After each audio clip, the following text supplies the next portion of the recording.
Selamat pagi bagi kita semua. Salam jumpa kembali pada mata kuliah bimbingan proposal skripsi untuk tingkat 4C. Kali ini kita mengadakan pertemuan yang ke-17 dan minggu depan kita akan masuki ujian akhir semester. Dalam pertemuan yang ke-17 ini kita akan membahas satu bentuk proposal dari kelompok 3 yang akan mengupas upaya gereja dalam menghadapi era digital dan masyarakat 4.5.0. Upaya gereja menghadapi era industri 4.0 dan era masyarakat 5.0 melalui tugas yang akan disampaikan oleh kelompok 3. Hanya melalui pembahasan kita kali ini, kita semakin matang menghadapi dan mempersiapkan sebuah proposal skripsi yang kelak akan kita berikan kepada kampus S1 semester depan. Sehingga kita benar-benar siap untuk mempersiapkan dan mempertahankan proposal skripsi kita menjadi skripsi kita yang akan kita pertanggungjawabkan secara akademis.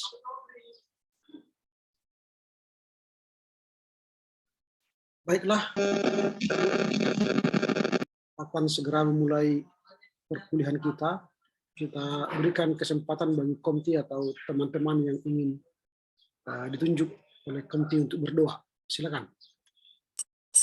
Ya, terima kasih Pak. Untuk membuka kita dalam doa, kami persilakan Ansparo Huta Barat.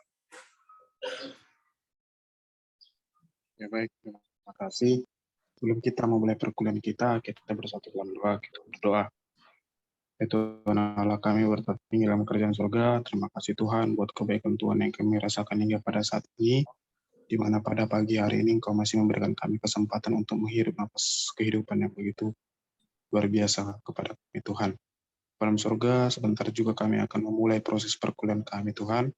Kiranya Engkau yang memberkati hati dan pikiran kami, yang memberikan kebijaksanaan dan hikmat, agar kami dapat memahami setiap proses pembelajaran kami ini Tuhan. Dan begitu juga dengan Bapak dosen kami yang akan membimbing kami Tuhan, dalam bimbingan proposal ini, kiranya Tuhan selalu sertai Bapak dosen kami dalam kehidupan, maupun di dalam pelayanannya Tuhan.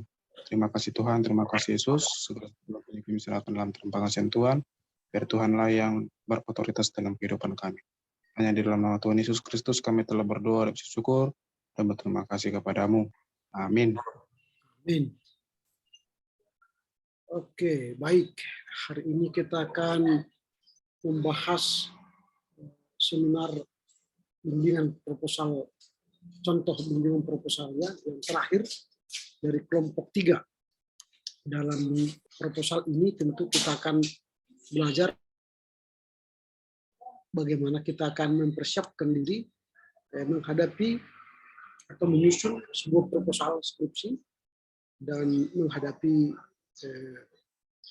ujian proposal skripsi itu sendiri. Nah, kali ini kita akan membahas sebuah contoh proposal yang akan disampaikan oleh kelompok 3 dengan judul Upaya Gereja menghadapi era industri 4.0 dan era masyarakat 5.0 yang akan disampaikan oleh teman kita Andri Vincent, Ayu, Dian, LC, Ro, Rupantus, Lukas, Mula, Nova, Rocky, Suryani, Mas Tiur Huta Barat ya. Jadi silakan waktu 15 sampai 20 menit mempresentasikan hasil kerja kelompok. Kemudian nanti kita akan berdiskusi bagaimana kita mematangkan persiapan kita untuk menyusun sebuah proposal skripsi. Baiklah, kita akan berikan kesempatan kepada kelompok untuk mempresentasikan presentasi kelompoknya. Kami persilakan kepada seluruh anggota kelompok. Baik Pak, terima kasih kepada Bapak dosen. Pada kali ini kita akan membahas tentang upaya gereja menghadapi era industri 4.0 dan era masyarakat 5.0. pendahuluan. Pertama, latar belakang masalah. Sebelumnya kami mohon izin kepada Bapak dosen untuk share screen, Pak. Pada Sudah Saudara Ayu kami persilahkan. sudah bisa. Oh, mungkin Saudara Ayu belum di dalam ya. Baiklah, kami lanjutkan. Zaman sekarang ini, gereja berada dalam dunia yang mengalami perubahan yang cepat dan masif. Perubahan terjadi begitu dinamis dan cepat dengan segala masalah yang muncul. Jika situasi berubah, maka manusia yang hidup dalam situasi juga harus mengalami perubahan. Perubahan-perubahan ini tentu saja berdampak dalam seluruh segi kehidupan, termasuk pemahaman tentang Tuhan. Perkembangan kehidupan manusia di abad 21 ini telah memasuki era revolusi industri 4.0 yang menghasilkan perubahan perilaku kehidupan manusia, dalam hal ini jemaat. Jika mencermati perubahan yang terjadi dalam kehidupan masyarakat, era revolusi industri 4.0 menghasilkan perubahan dari kehidupan masyarakat sosial dengan gotong royong menjadi lebih individualistik. Era industri 4.0 dan masyarakat 5.0 adalah era dengan komunikasi yang cepat. Perkembangan teknologi sebagai hasil dari revolusi industri 4.0 menjadikan perubahan, salah satunya dalam komunikasi. Peluang komunikasi antar manusia menjadi semakin mudah dan cepat. Mengenai hal ini, sampai menyatakan bahwa komunikasi yang tercipta menjadi semakin cepat, sehingga era ini mengubah cara manusia dalam berkomunikasi. Oleh karena itu, kekristenan atau gereja perlu mentransformasikan tugas pelayanan sehingga dapat memperlengkapi warga jemaat dalam menghadapi perubahan. Era perubahan ini menuntut pelayanan Kristen yang tidak hanya menguasai kerohanian saja, melainkan secara holistik juga. Satu sisi, di era perubahan ini, gereja mengupayakan dirinya untuk memenuhi kebutuhan jemaat, salah satunya dengan pelayanan digital. Namun, apakah hal tersebut benar-benar memenuhi kebutuhan jemaat? Di sisi lain, ada juga jemaat beranggapan bahwa pelaksanaan pelayanan melalui digital ini tidak mendekatkan relasi antara anggota jemaat. Pelayanan secara digital ini dilaksanakan oleh gereja sebelum mengenal lebih dalam komunitasnya, seperti keresahan komunitas, ketidakhadiran jemaat dalam ibadah daring, kurangnya sumber daya dan fasilitas. Perkembangan kehidupan manusia di era revolusi industri 4.0 dan masyarakat 5.0 tampaknya menyentuh berbagai bidang seperti bidang ekonomi, pendidikan, kehidupan sosial, termasuk dalam bidang kerohanian di dalam gereja. Dalam hal ini, perubahan itu bukan saja dirasakan oleh masyarakat pada umumnya, namun termasuk juga berpengaruh kepada jemaat atau gereja. Oleh karena itu, pada prinsipnya, bagi warga gereja, seharusnya dipersiapkan untuk menghadapi perubahan sosial tersebut, baik itu perubahan dalam kemajuan teknologi maupun era masyarakat 5.0. Sebenarnya, konsep revolusi industri 4.0 dan masyarakat 5.0 tidak memiliki perbedaan yang jauh, yang mana revolusi industri 4.0 menggunakan kecerdasan buatan, sedangkan era masyarakat 5.0 memfokuskan kepada komponen manusianya atau humanistik.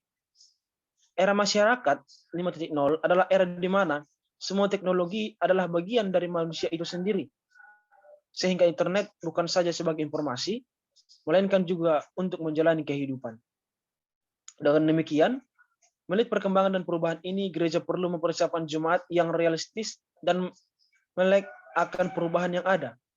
Salah satu bentuk dalam mempersiapkan jemaat adalah dengan pembinaan warga jemaat oleh gereja, dalam hal ini gembala atau pendeta serta para pelayan, sehingga jemaat diajar untuk mampu menyesuaikan diri dengan perubahan sekarang ini. Pada prinsipnya, di era revolusi 4.0, jemaat diupayakan untuk menggunakan kemajuan teknologi sebagaimana mestinya, dan di era masyarakat 5.0, termaktub kebutuhan manusia, yaitu penguatan nilai-nilai kemanusiaan, dan tentunya dalam konteks ini berdasarkan prinsip kekristenan. Walaupun memang realita yang terjadi masih adanya jemaat yang kurang melek akan kemajuan teknologi ini, seperti di pedesaan. Mereka masih terbiasa dengan sistem tradisional dan konvensional. Melihat realita itulah seharusnya gereja memerhatikan dengan melakukan pembinaan secara masif kepada warga jemaat, supaya jemaat juga peka terhadap kemajuan teknologi dan era masyarakat 5.0 di era yang terus berubah ini, baik generasi tua dan generasi muda, atau juga anak-anak dalam ruang lingkup gereja dalam merespons perubahan ini adalah dengan memiliki kreativitas, inovasi, dan kemampuan beradaptasi yang tinggi, dan tentu perlunya pendampingan atau pembinaan dari gereja sendiri. Sehingga jemaat itu memiliki karakter dan interaksi sosial yang baik dan kehidupan moral yang unggul. Selanjutnya kami persilakan kepada teman kami.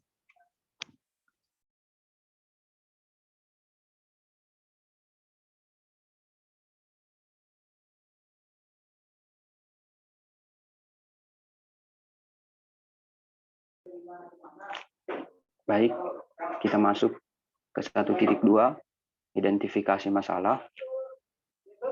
Hasyim dalam bukunya yang berjudul Penuntun Dasar ke Arah Penelitian Masyarakat.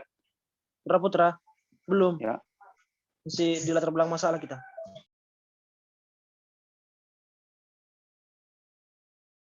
Kepada saudara, ayo coba lanjutkan.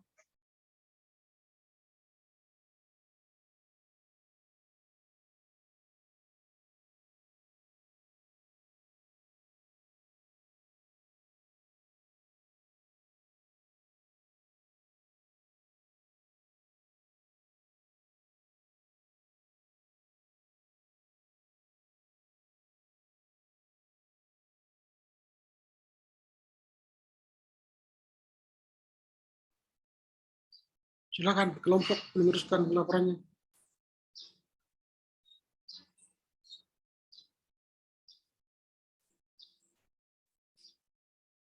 Baiklah, kami lanjutkan.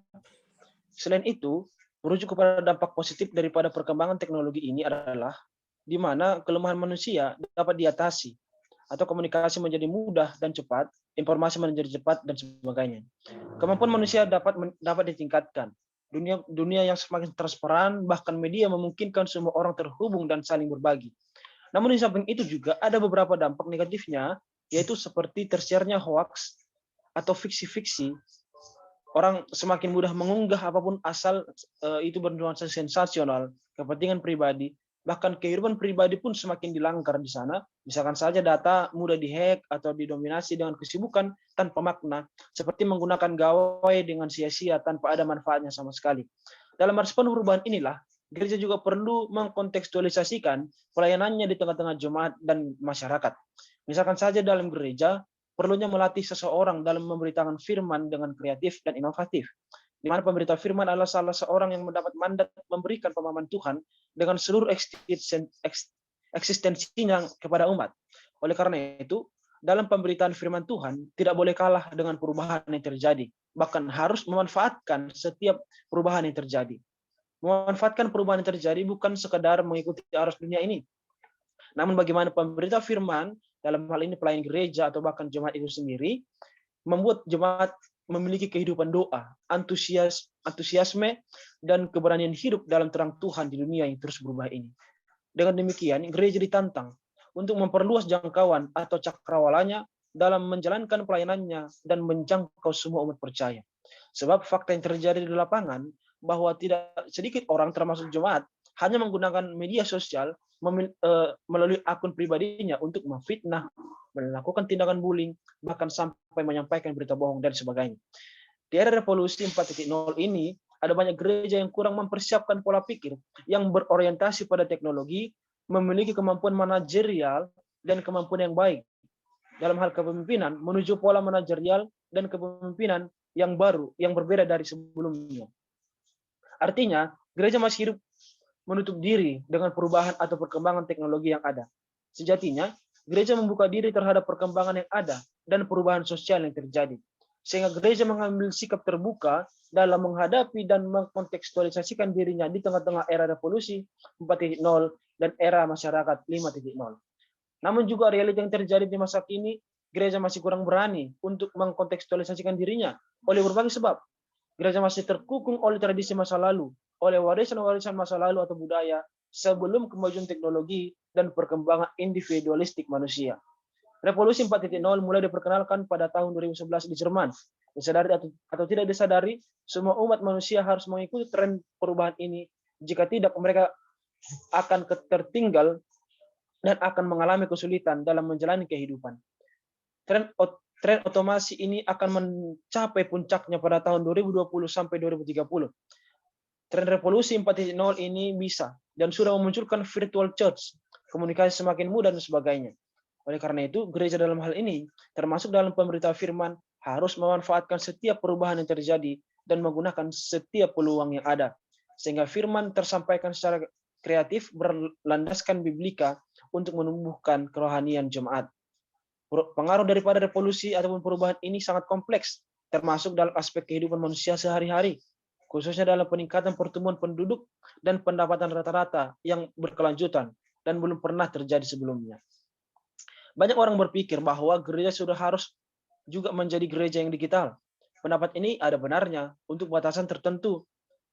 Misalnya bagaimana gereja memberi informasi atau status administrasi gereja yang lebih efisien. Namun dari sisi keterhubungan antar jemaat, gereja harus tetap mempertahankan hubungan-hubungan fisik sesama manusia, face-to-face human relationship. Terlebih jika gereja menjalankan Missio Dei, pelayanan-pelayanan untuk menjangkau mereka yang belum mengenal Kristus, maka hubungan personal untuk saling bertemu muka akan jauh lebih efektif dibandingkan dengan melakukan kontak digital. Revolusi industri adalah perubahan besar secara cepat dan radikal yang mempengaruhi kehidupan corak manusia atau sering disebut sebagai revolusi. Istilah revolusi biasanya digunakan dalam melihat perubahan politik dan pemerintahan. Namun revolusi industri di Inggris pada hakikatnya adalah perubahan dalam cara pembuatan barang-barang yang semula dikerjakan dengan tangan manusia, kemudian diganti dengan tenaga mesin. Dengan demikian, barang-barang dapat dihasilkan dengan jumlah banyak dengan waktu yang singkat. Di era perubahan ini juga gereja diperhadapkan dengan kemajemukan yang ada, dan tidak jarang dengan adanya kemajemukan itu memicu konflik antar agama yang ada. Gereja berhadapan dengan pluralitas, kemajuan teknologi, serta peningkatan ilmu pengetahuan yang semakin membuka ruang bagi manusia untuk bertindak dan bergaya dengan gaya postmodern seperti sekarang ini. Hal ini juga yang menjadi tantangan yang luar biasa bagi gereja masa kini. Adanya revolusi industri ini telah menciptakan kemajuan teknologi yang mengintegrasikan dunia manusia menjadi fundamental. Perkembangan teknologi secara pesat telah mencapai terobosan bagi seluruh kegiatan manusia. Adanya teknologi digital pada revolusi industri 4.0 berdampak pada kehidupan manusia, membuat kegiatan yang dilakukan menjadi otomatis dan menghubungkan manusia di seluruh dunia melalui media digital yang terhubung dengan internet secara online. Kepada teman kami mohon untuk lanjutkan. Baik, di sini saya akan melanjutkannya, yaitu pertama, perubahan-perubahan pada era reformasi industri 4.0 juga sangat berdampak pada kehidupan sosial religius umat manusia. Misalkan saja dengan adanya pandemi COVID-19 yang tidak hanya berdampak pada kesehatan, namun hampir ke semua sektor kehidupan manusia. Pembatasan aktivitas dan pertemuan orang dalam waktu yang sama juga dibatasi. Himbauan untuk menghindari dari tempat keramaian dan larangan untuk melakukan perjalanan ke tempat lain. Demikian juga dengan tata cara bersosialisasi mengalami perubahan seperti tata cara bersalaman, berjabat tangan, dan berpelukan. Semua kegiatan disarankan dilakukan di dalam rumah dan dilakukan secara online. Hal ini juga berimbas pada organisasi agama di berbagai belahan dunia. Mereka mencari solusi baru untuk melakukan ibadah dan mereka melalui mengubah tata cara ibadah. Salah satunya adalah ibadah dilakukan secara online. Kesediaan teknologi akan sangat membantu dalam berbagai hal, misalnya live streaming, berbagai kegiatan termasuk kegiatan keagamaan. Tentu ibadah Kristen dalam hal ini berbeda dengan ibadah hal lain yang karena ditunjukkan kepada Allah.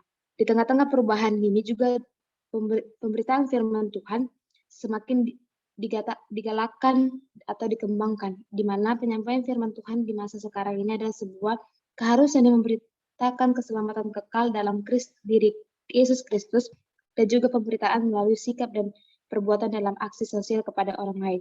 Prinsip dalam pemberitaan firman Tuhan itu haruslah ada perjumpaan Tuhan dengan manusia untuk menuntun manusia pada keselamatan dan kesempurnaan serta kedewasaan karakter umatnya.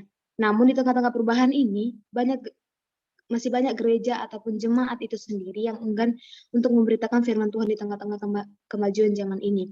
Sebab prinsip yang masih tampak jelas adalah konsumtif dalam produktif terhadap apa yang ada tanpa harus menjadikan itu sebagai sarana dalam pemberitaan di era digital ini.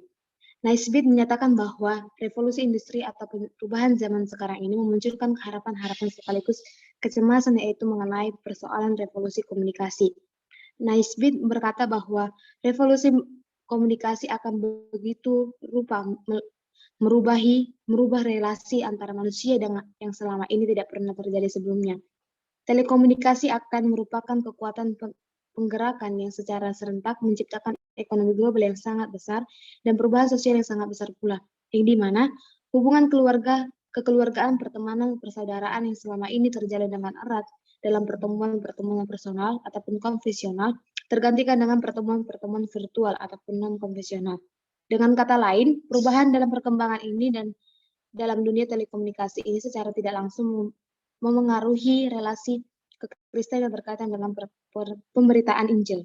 Persoalan sekarang ini ada apakah gereja dapat menggunakan perkembangan dan perubahan sekarang ini menjadi kesempatan dalam memberitakan firman Tuhan yang kreatif atau sebaliknya. Apakah justru gereja tenggelam di tengah-tengah perubahan-perubahan sekarang ini sehingga pemberitaan firman Tuhan atau pelayan menjadi terhambat? Ini adalah persoalan yang dihadapi oleh gereja. Sebagai komunitas yang perziaraan, gereja tidak boleh kehilangan sikap kritisnya terhadap lingkungan konteks di mana ia menggereja. Merujuk kepada pengertiannya, gereja diartikan sebagai persekutuan orang-orang percaya bukan hanya sebagai objek dari iman, tetapi juga sebagai rumah bagi iman kepada Allah. Dengan demikian, iman dan gereja merupakan suatu hubungan yang saling berkaitan atau dengan yang lain. Sebab fondasinya adalah berdasarkan tindakan kasih Allah dalam keselamatan dalam Yesus Kristus. Hakikat gereja adalah sebagai pelaksanaan misi Allah. Itu berarti gereja secara organisasi bertanggung jawab atas tugas yang diberikan kepadanya. Yesus menegaskan bahwa gereja sebagai pemegang kunci kerajaan surga. Sederhananya, di tengah-tengah perubahan zaman ini, gereja harus semakin menampakkan perannya dalam bentuk pelayanan peribadahannya melalui persekutuan. Di era perubahan ini adanya pemahaman Sedikit, yang Saudara mengenai Dian. Iya, Saudara Elsa. Ya, kami akan lanjutkan.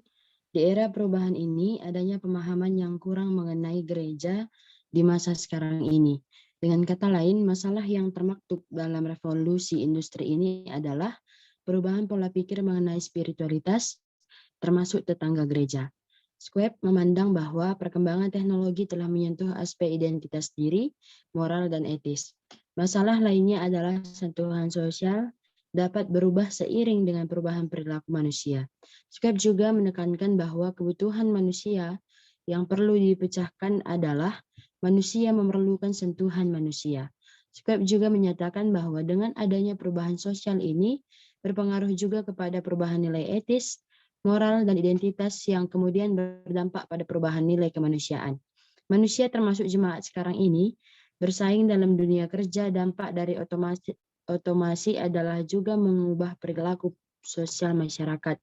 Manusia menjadi bersaing untuk memperoleh pekerjaan, bahkan ada kalanya mengambil jalan yang salah.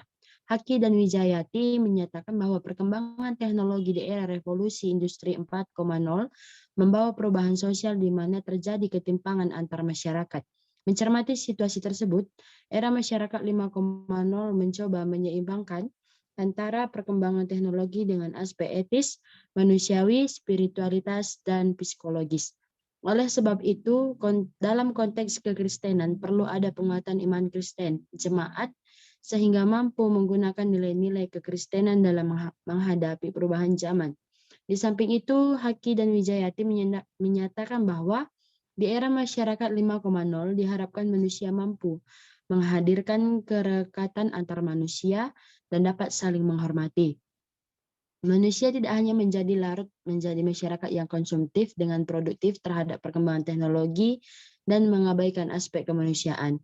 Maka gereja perlu antisipatif terhadap kondisi seperti ini. Oleh karena itu jugalah perlu penanaman nilai-nilai humanisme yang sejalan dengan perkembangan zaman, yang tetap berlandaskan nilai-nilai kekristenan dan berdasarkan Alkitab tentunya, yang didasari oleh kasih Kristus. Selain situasi di atas, Diana mengungkapkan bahwa perkembangan teknologi di era revolusi industri 4.0 dapat juga berdampak kepada pelaksanaan pendidikan Kristen. Salah satu yang menjadi tantangan adalah perubahan perilaku sosial. Ini dalam era masyarakat 5.0 yang cenderung menjadi lebih individualistik. Oleh sebab itu, tantangan tersebut perlu dijawab oleh pendidik Kristen, baik dalam hal ini orang tua, guru, maupun pendeta atau pelayan gereja. Masalah yang berkaitan dengan interaksi sosial oleh karena perubahan era society 5.0 ini juga pada remaja, pemuda adalah terjadinya kekerasan dalam masa relasi pacaran. Era society 5.0 merupakan konsep yang dicetuskan oleh pemerintah Jepang pada 21 Januari 2019. Era ini menjadikan manusia sebagai sumber inovasi, di mana tidak hanya terbatas untuk faktor industri saja, namun juga memecahkan masalah sosial dengan bantuan integrasi ruang fisik dan juga virtual. Harmadi dan Diana menyatakan bahwa masalah ini adalah masalah individu yang kemudian menjadi masalah dalam interaksi sosial. Masalah interaksi sosial terjadi di era revolusi industri 4.0 dan era society 5.0 adalah perubahan perilaku sosial interaksi langsung menjadi interaksi sosial virtual atau online.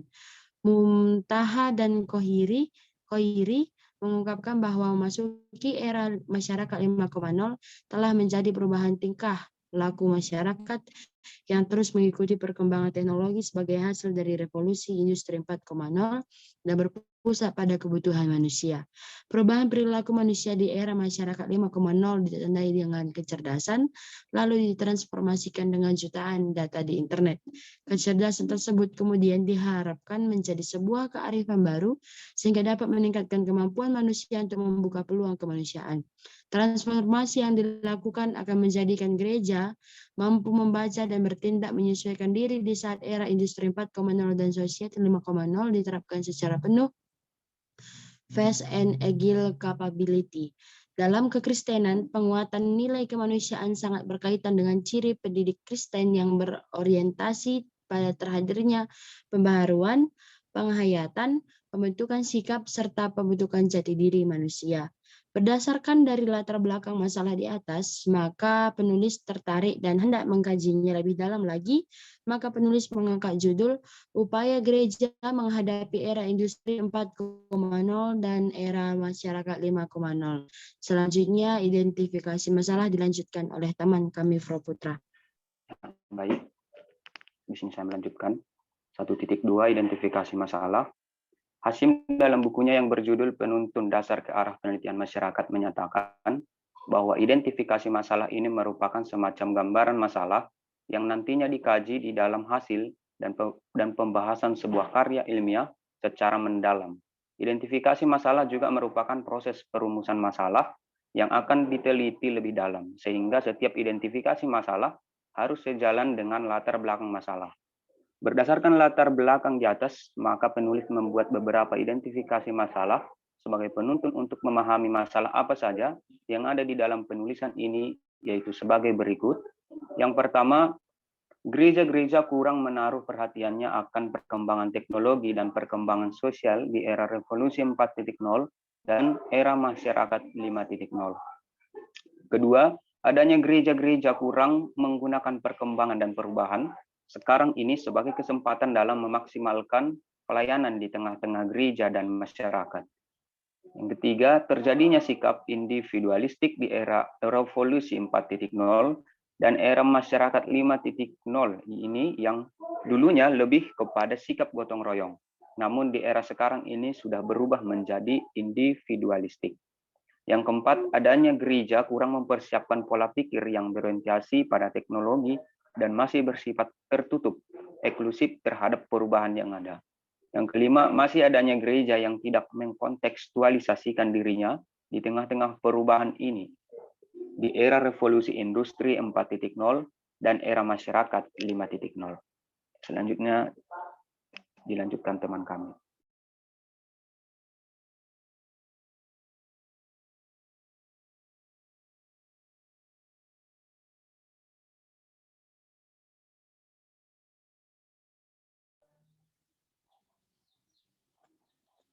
Oke, baik. Selanjutnya kita memasuki ke pembatasan masalah.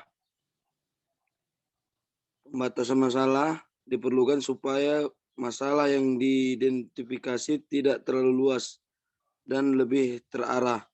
Dalam hal ini juga untuk memudahkan dan menyederhanakan masalah dan dapat ditemukan pemecahannya. Dalam penelitian ini, penulis melakukan pembatasan supaya pembahasan tidak merembes kemana-mana. Pembatasan yang dimaksud oleh penulis adalah di mana penulis akan lebih fokus kepada masalah, upaya apa yang harus dilakukan gereja dalam merespon atau menghadapi era revolusi industri 4.0 dan era SKT 5.0. Ini baik dalam bentuk perhatiannya kepada jemaat, pelayanan, termasuk pemberitaan firman dan bentuk pembinaan kepada jemaat, dan menggali upaya apa yang hendak digunakan supaya gereja mempergunakan kesempatan perkembangan teknologi ini dan perubahan ini sebagai lahan atau ranah dalam memaksimalkan pelayanan di gereja. Dilanjutkan oleh teman kami. Baik, 1.4 perumusan masalah. Membuat dan merumuskan masalah adalah hal yang sangat penting dalam melakukan suatu penelitian. Hal ini bertujuan supaya masalah yang sedang terjadi dapat diketahui penyebabnya dan juga merupakan suatu acuan dalam menjawab suatu masalah yang ada dalam penelitian yang akan atau yang sedang diselidiki. Hal ini dimaksudkan agar penulis tidak menyimpang dari pokok permasalahan. Adapun yang menjadi rumusan masalah dalam penulisan proposal skripsi ini adalah yang pertama, apakah upaya gereja-gereja menghadapi era revolusi 4.0 dan era masyarakat 5.0? Yang kedua, mengapa gereja-gereja kurang menggunakan perkembangan dan perubahan sekarang ini sebagai kesempatan dalam memaksimalkan pelayanan di tengah-tengah gereja dan masyarakat? Yang ketiga, apa faktor yang menyebabkan terjadinya sikap individualistik di era revolusi 4.0 dan era masyarakat 5.0 ini? Yang keempat, apa yang menjadi penyebab gereja kurang mempersiapkan pola pikir yang berorientasi pada teknologi dan masih bersifat tertutup atau eksklusif terhadap perubahan yang ada?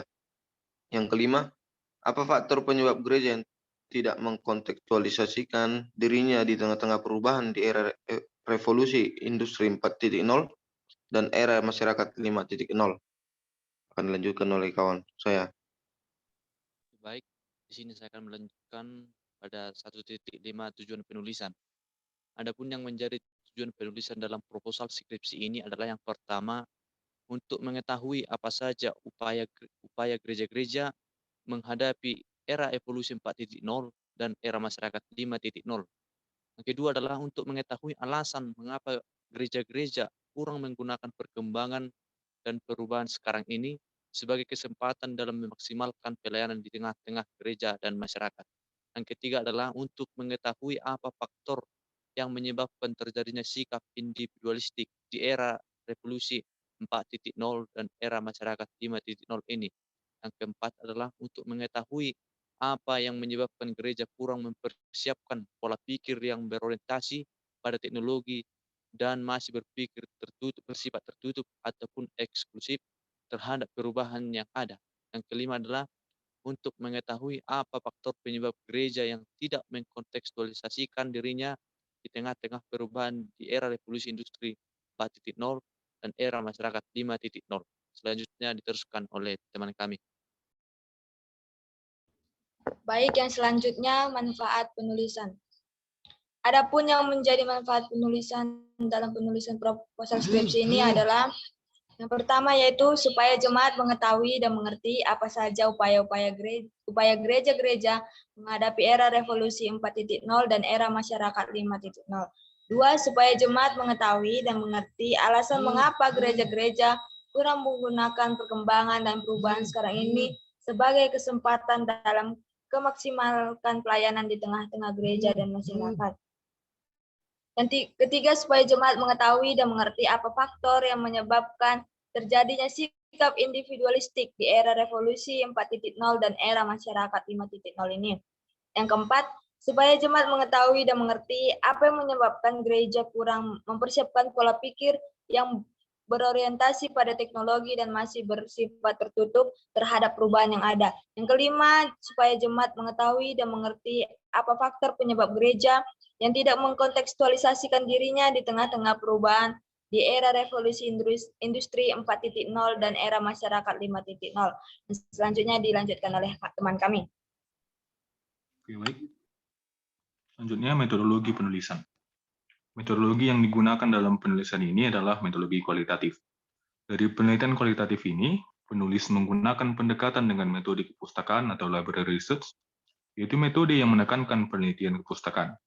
Dengan demikian, penulisan meneliti bahan literatur, berupa buku-buku, jurnal, dan sebagainya, yaitu tentang kajian-kajian, baik secara teoritis maupun historis, serta sumber-sumber tersebut berpadanan dengan judul yang peneliti tetapkan.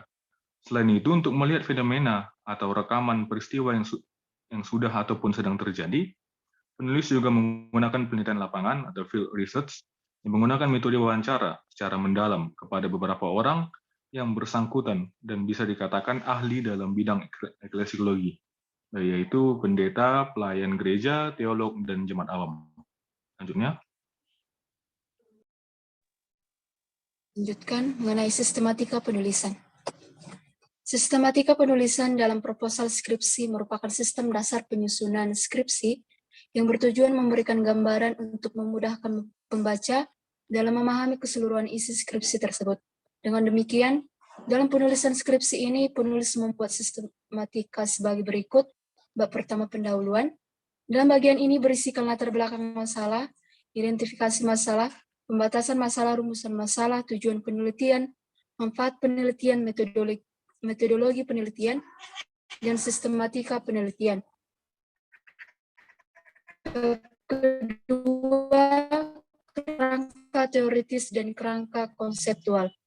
Dalam bagian ini berisikan kerangka teoritis dan kerangka dan mengkaji ilmu-ilmu atau teori-teori secara garis seputar masalah atau variabel yang ingin diteliti. Bab ketiga, metodologi penelitian dan data penelitian. Dalam bagian ini berisikan metodologi penelitian yang penulis gunakan sebagai pendekatan dalam pengumpulan data-data atau informasi yang relevan dengan judul yang sudah penulis tetapkan. Bab keempat, analisis data, penyajian data hasil penelitian, temuan penelitian, dan tinjauan teologis. Dalam bagian ini berisikan tentang analisa data-data dari hasil penelitian. Pertama-tama data direduksi, kemudian diklasifikasikan. Setelah itu data-data tersebut akan disajikan dengan konsep yang sudah ditentukan. Data-data penelitian dan hasilnya akan dibuat dalam menentukan temuan-temuan penelitian serta mengkajinya secara teologis. Bab kelima, kesimpulan dan saran. Dalam bagian ini berisikan kesimpulan penulis dari seluruh tulisan yang sudah dikaji, dianalisa oleh penulis, dan kesimpulan ini penulis menuliskannya secara singkat, padat, dan jelas. Kemudian juga ada beberapa saran dari hasil kajian atau tinjauan penulis tentang permasalahan atau variabel yang diteliti. Daftar pustaka terlampir. Sekian dari presentasi dari kelompok 3. Kami persilakan kepada Bapak dosen kami.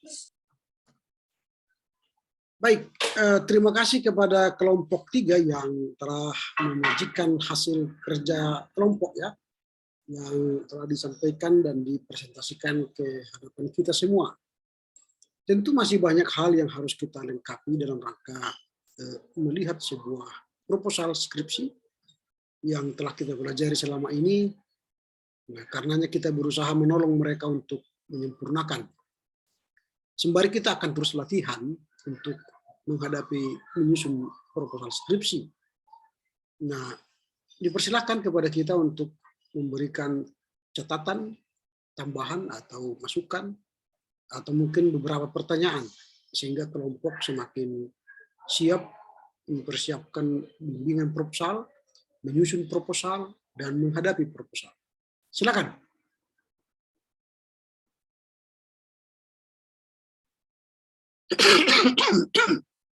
Silakan, siapa yang mau bertanya duluan atau memberi masukan? Silakan, Pak. Silakan. Ya, baik. Terima kasih kepada Bapak dosen dan juga kepada teman-teman penyaji. Yang pertama mungkin yang disampaikan yaitu mengenai penulisan ya. Di sana penyaji membuat yaitu metodologi penulisan. Yang seharusnya kan sebagaimana kita sepakati ialah metodologi penelitian dan juga tujuan penelitian dan manfaat penelitian, bukan metodologi penulisan. Nah, itu menjadi koreksi dan minggu lalu juga sudah disampaikan. Lalu yang berikutnya yaitu saya lihat di latar belakang masalahnya cukup sangat luas dibahas ya, sehingga kita tidak tahu mana fokus utamanya. Fokus utamanya kita tidak melihat di mana, sehingga sebagaimana latar belakang masalah itu seperti yang sudah kita pelajari, yaitu kita harus melihat secara spesifik apa yang terjadi dalam masalah tersebut dan apa yang seharusnya. Tapi kita tidak melihat apa yang seharusnya kita ketahui ya kan. Lalu yang berikutnya ialah saya perhatikan juga ada beberapa pengulangan di sana menyatakan masalah mengenai keindividualistikan manusia itu. Artinya itu berulang kali saya lihat dibahas mengenai menjadi masalah dalam latar belakang masalah. Lalu mengenai daftar kepustakaan.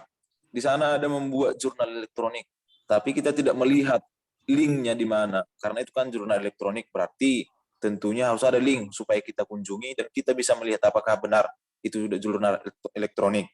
Karena juga di sana tidak ada link.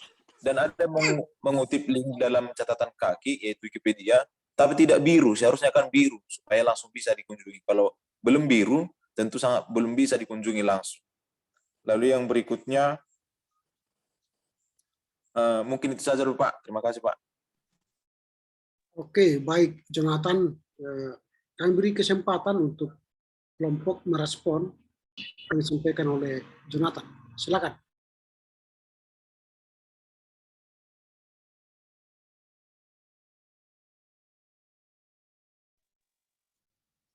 Terima kasih. Kami akan menjawab tanggapan atau juga merespon tanggapan daripada Saudara Jonathan. Kami sadari bahwa dalam hal penggunaan istilah penulisan dan penelitian itu kami sadari memang ada hal kesalahan di sana. Kemudian dalam LBM memang kami akui bahwa pembahasan mengenai revolusi 4.0 dan masyarakat 5.0 ini sangat luas. Ini pun sudah kami singkatkan sebenarnya, karena ini dua topik yang berbeda, tapi tidak bisa dipisahkan, kami gitu. Nah, jadi seharusnya ketika Saudara Jonathan mendengarkan kata individualistik, Saudara harusnya sudah tahu bahwa itulah yang paling pokok utama yang mau dibahas, kan begitu. Mengapa kami melakukan pengulangan? Kami melakukan pengulangan, bukan pengulangan kata-kata kalimat yang sama, tapi inti yang mau kami bahas itu yaitu mengenai individualistik manusia, bahkan jemaat sekarang pun semakin nampak di kehidupan kita. Kemudian juga Saudara Jong mengatakan dalam LBM itu apa yang terjadi dan apa yang seharusnya. Kalau dalam yang sudah kita pelajari ya, mungkin itu terbalik. Seharusnya dulu lah, barulah apa yang terjadi. Das Holm baru das Sein, begitu. Kami juga sudah memaparkan bagaimana perkembangan revolusi industri 4.0 dan juga masyarakat 5.0, bagaimana gereja seharusnya, kan begitu. Tapi fakta yang terjadi ada begitu banyak, seperti yang kami sebutkan tadi kan, gereja kurang memperhatikan teknologi, kurang memanfaatkan kesempatan, ada begitu banyak individualisme dan lain sebagainya. Itu masalah-masalah yang kami paparkan setelah apa yang seharusnya. Kemudian dalam kepustakaan memang kami akui ya, bahkan juga kami akui bahwa kami tidak menggunakan Mendeley karena ketika kami ingin menggunakannya, laptop teman-teman, bahkan laptop saya sendiri tidak bisa karena laptop saya sendiri masih bermasalah dan laptop teman-teman juga tidak sanggup untuk menampung Mendeley tersebut, masih dalam permasalahan. Oleh karena itu kami tidak memaparkan linknya. Kemudian juga mengenai Wikipedia,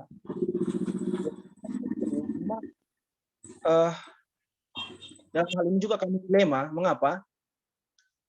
Ketika kita masuk dalam, kalau saya tidak salah ya, dalam pengantar teologi ketika sama Bapak dosen juga, beliau mengatakan bahwa setiap link itu jangan dibikin biru. Nah, hitamkan saja semua begitu. Karena mungkin pada saat itu kita masih konvensional, kan itu kan dicetak. Untuk apa dibikin biru kalau itu hanya dicetak kan begitu. Memang kalau konteks sekarang ini kan kita digital, ataupun kita secara virtual.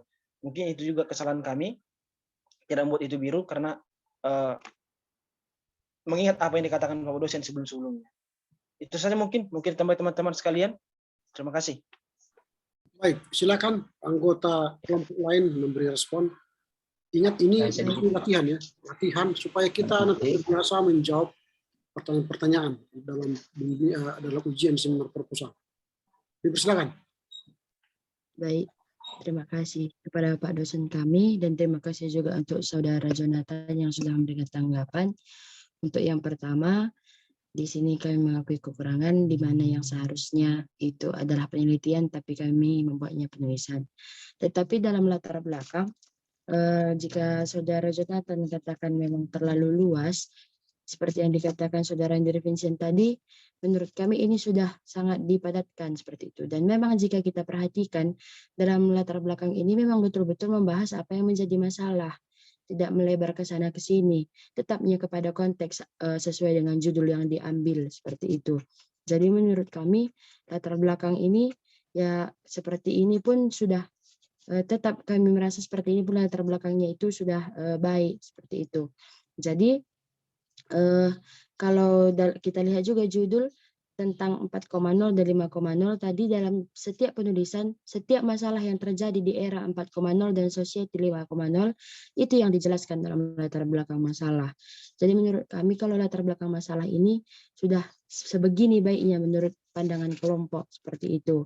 Dan untuk masukan-masukan Saudara Jonathan yang lain, mungkin akan itu bisa kami tampung dan bisa menjadi perbaikan bagi kami kelompok. Nah, mungkin itu saja tanggapan dari saya, mungkin ditambahi oleh teman-teman yang lain. Terima kasih.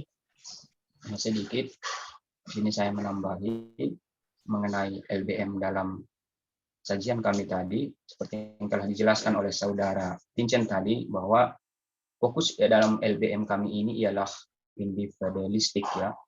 Nah, dalam hal inilah seperti yang telah kami cantumkan dalam paper kami dalam LBM, gereja diupayakan untuk membina jemaat atau pelayan dalam era 4.0 ini gitu. Nah, ini masalahnya. Jadi gereja dalam individualistik ini mengupayakan membina gereja gitu.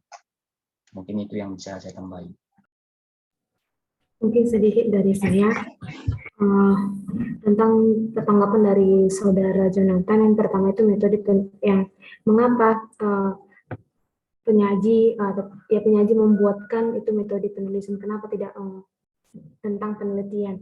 Nah, kan dari judul kami ini mungkin kami kurang ya. Bukan kurang sih. Maksudnya gini, kami mungkin situlah yang kurangnya. Aturannya kan kami membuatkan tanggapan penulisan.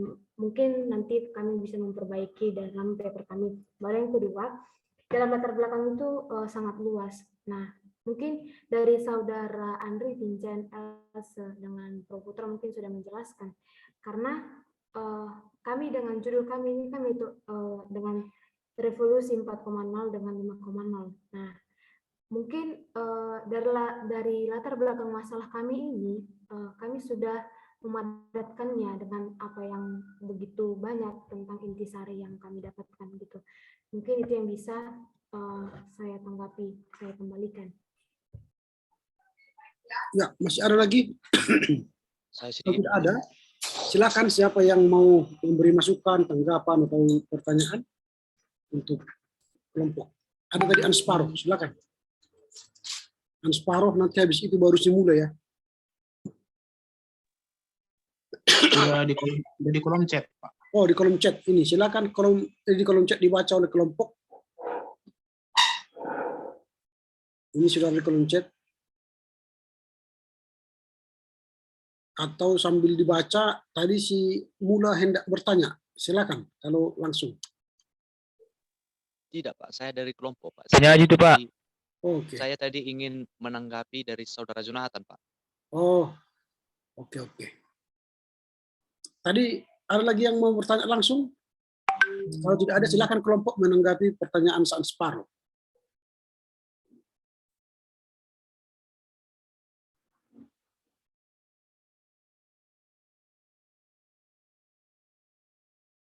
Ada yang menanggapi Ansparo?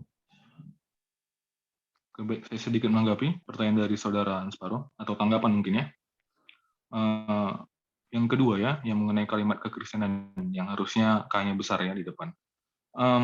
Sewaktu kita tingkat 2 atau tingkat 1 ya kalau nggak salah.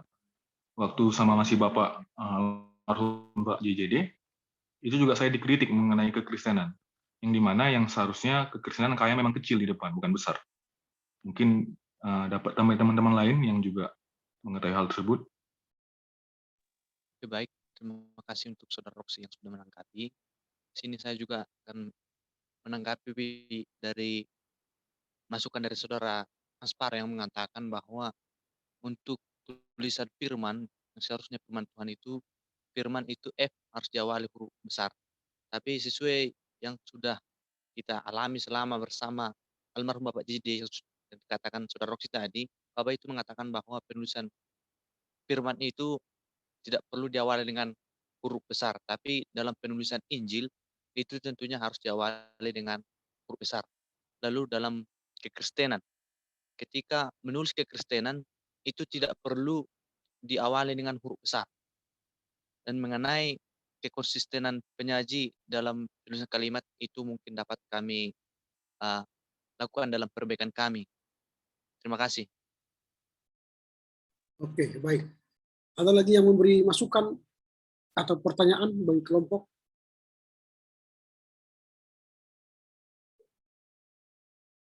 Ini Jonathan tadi sudah memberi masukan ya, tambahan. Saya Pak Krisnatal di kolom chat Pak. Krisnatal Panjaitan. Dan dia sudah banyak pertanyaan ini.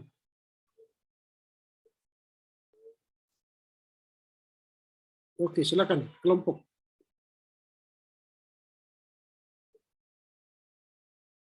Terima kasih kepada Bu dosen. Sebelumnya saya ingin menanggapi kritikan dari Saudara Sparo ya. Benar memang bahwa kekristenan itu diawali oleh huruf kecil, dan kalau Kristen itu baru huruf besar. Nah, kemudian juga kepada Saudara Krisnatal, sebelumnya saya ingin bertanya kepada saudara dalam poin 3, coba saudara tunjukkan di bagian mana kami menggunakan catatan perut. Nah, kalau bisa coba saudara tunjukkan, karena seingat kami dalam proses pengerjaan ini kami menggunakan turabian. Semua itu catatan kaki. Kalau mungkin saudara melihat ada banyak tambahan-tambahan di bawah, itu kan bukan catatan perut. Itu kan tambahan ataupun penjelasan tambahan di bawahnya. Nah, jadi coba nanti saudara tunjukkan kepada kami.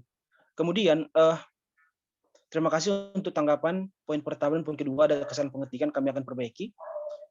Dan kemudian juga dalam poin nomor 4, dalam LBM yang kita ketahui bahwa dalam penulisan LBM ada beberapa yang harus kita ketahui. Pengertian masalah yang ada atau fakta serta solusi yang akan diberikan kepada masalah. Tapi saya melihat dalam bahan kelompok terus dalam LBM tidak tersusun dari ketiga hal tersebut. Seperti pada paragraf 4 sudah masuk pada solusi yang diberikan kelompok. Sedangkan pada jadi sebenarnya dalam penulisan LBM itu banyaknya cara-caranya. Salah satu cara yang disebut Bapak dosen adalah itulah the Holland dan the Saint. Tapi ada juga cara lain, seperti yang saudara sebutkan. Tapi ada juga cara, pertama-tama, di dalam latar belakang masalah itu, langsung kita jelaskan fakta yang terjadi. Itu saya ingat yang dikatakan oleh Pak Erik Barus, katakan langsung fakta terjadi dalam paragraf pertama. Gitu. Jadi dalam LBM ini, kita tidak bisa membatasi bagaimana cara kita untuk menyampaikan masalah dalam LBM itu. Ada saja mungkin kami pertama bikin ini loh revolusi itu, ini loh gereja itu, ini loh yang harus dilakukan gereja, gitu kan. Baru muncullah masalah. Nah, dalam hemat kami juga bahwa dalam proses penulisan LBM ini kami juga sudah mencantumkan itu. Ketiga hal tersebut. Bahkan juga dalam bagaimana gereja itu seharusnya, itu kan harapan, itu kan solusi seharusnya. Setelah melihat fakta yang ada, setelah melihat realita yang ada di atas, kan begitu. Nah, kemudian saudara tadi mengatakan paragraf 11 dan 15 timbul pengertian dibuat oleh kelompok terhadap judul. Ya benar memang, tapi dalam hemat kami itu tidak mempengaruhi. Kenapa? Karena pengertian yang kami buat itu bukan semua pengertian. Itu yang sekilas untuk menghantarkan kita kepada kalimat selanjutnya. Kalau saudara membaca kalimat selanjutnya, itu hal yang mungkin saudara dapat pahami. Kemudian itulah mungkin kepada teman-teman saya persilakan untuk menambahi. Terima kasih. Ya, silakan kalau ada kelompok lain, anggota kelompok lain yang bisa menambah respon. Ya. Baik, Pak. Silakan. Kedengaran suara saya, Pak?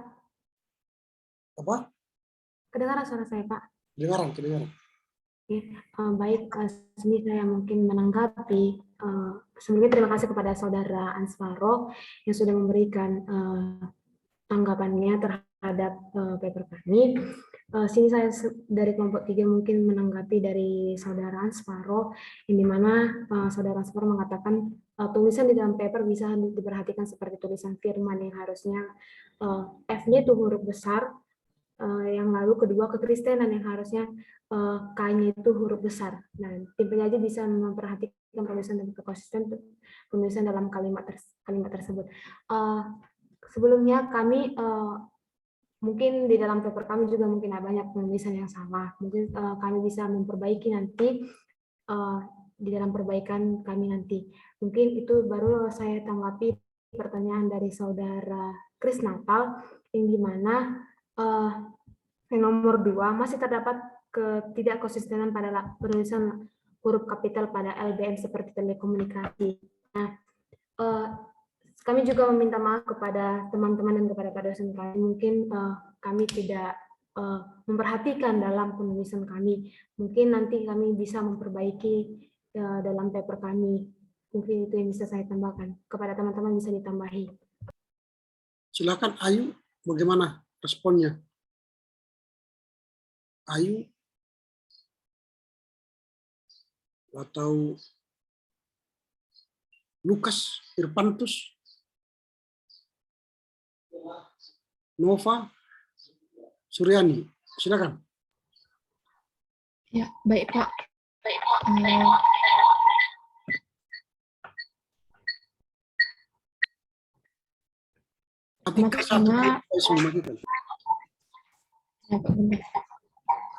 Semua device itu hanya satu aja hidupkan supaya jangan storing. Bentar, Pak.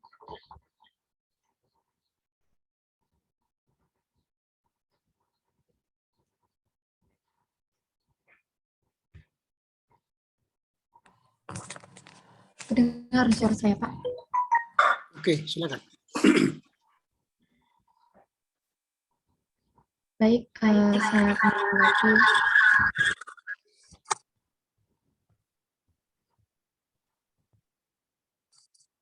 menanggapi tanggapan dari teman-teman sekalian. Pertama-tama dari Saudara Ansparoh mengenai kekristenan. Benar yang dikatakan oleh saudara teman saya penyaji Andri dan Roxy juga mengenai kata kekristenan. Karena seingat saya ketika kita Bapak almarhum Bapak JJD yang mengatakan bahwasanya kekristenan itu, kata kekristenan itu adalah kata sifat yang harusnya bukan kalimat kapital kekristenan itu, akan tetapi itu harus kalimat kecil kekristenan seperti itu. Dan mengenai Saudara Kris Natal, mengenai yang pertama, kritikan yang pertama, masih terdapat kesalahan penulisan terputus dalam latar belakang masalah paragraf terakhir, yaitu terhadirnya. Memang ada beberapa kata ataupun kata-kata dari paper kami ini yang salah, akan tetapi kami akan memperbaikinya di dalam perbaikan kami. Mungkin itu yang bisa saya tanggapi dari pertanyaan dari saudara. Terima kasih. Ayu Irpantus, Nova. Baik Pak, terima kasih. Tadi sudah banyak dijelaskan teman-teman kelompok mengenai tentang penulisan kita sudah memang belajar mengenai penulisan, apalagi yang di bagian yang diberikan oleh saudara Ansparo mengenai firman, yang dimana memang itu kata firman selalu diawali dengan kata kecil. Nah, selanjutnya kepada pertanyaan Krisnatal mengenai apakah kelompok menggunakan aplikasi Mendeley, tadi juga sudah dijelaskan oleh teman kelompok kami bahwa catatan kami tidak menggunakan aplikasi Mendeley karena kami kelompok laptop kami tidak sanggup untuk memindai menggunakan aplikasi Mendeley. Mungkin itu saja, saya kembalikan.